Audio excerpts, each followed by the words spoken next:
Hello everyone, welcome back to my channel with a mini vlog.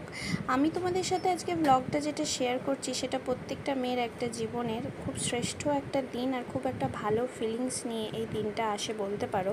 আমার মাতৃত্বের প্রথম স্বাদ অনুভূতির এটা হচ্ছে একদম অন্তিম পর্ব। আমার 7 মাসের স্বাদ হওয়ার পর 9 মাসের স্বাদ আমার শ্বশুরবাড়িতে আমাদের নিজেদের লজে হয়েছিল। সবাই দেখো আশীর্বাদ করছিল, মামনি, পাপা, মা সবাই, আর গুলুও সাথে ছিল। আর আমার সব দিনের একটা ইচ্ছে ছিল যে ওই দিন হচ্ছে আমি কেক কাটিং করব। তো কেকেরও অর্ডার দেওয়া হয়েছিল, আমি আর গুলু কেক কাটিং করেছিলাম। আর তোমাদের সাথে আমি সবটাই দেখো তুলে ধরছি। যদি ভালো লাগে ব্লগটা বেশি বেশি করে দেখো আর অনেকটা ভালোবাসা দিও আর শেয়ার করে দিও, ভালো লাগলে লাভ লাইক সব কিছু দিও। আমরা সেই দিন অনেকটা ভালোবাসার অনুভূতি নিয়ে আরও এগিয়ে চলেছিলাম একদম আরেকটা ধাপ। আর ওর জন্য ওয়েট করছিলাম কখন ও এসে আমাদেরকে জড়িয়ে ধরবে আর আরও ভালোবাসা দিয়ে আমাদের সাথে একটু একটু করে গুটি পায়ে আমাদেরই সাথে দিনগুলো কাটাবে।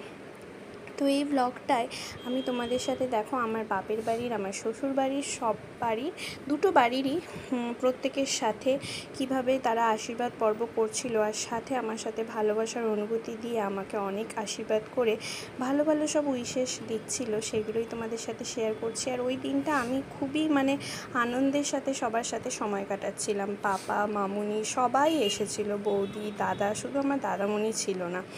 আর হচ্ছে আশীর্বাদ পর্ব মেটার পর খাওয়া দাওয়ার অনুষ্ঠান ছিল। মা আমার মামুনি সবাই খাইয়ে দিয়েছিল আমাকে। আর গিফটসের তো সমাহার ভরে ভরে ছিল, গিফট পেতে কার না ভালো লাগে বলো। আর পাপার কিছু ক্লোজ ফ্রেন্ডসও এসেছিলো। তো ওই দিনটা হচ্ছে আমার কাছে একটা স্পেশাল দিন ছিল। এই দেখো মা আর মামনি দুজনে আমাকে খাইয়ে দিল। তারপরে এইভাবেই আমার ব্লগটা তোমাদের সাথে কথা বলে শেষ করলাম। ভালো লাগলে সাবস্ক্রাইব করে দিও।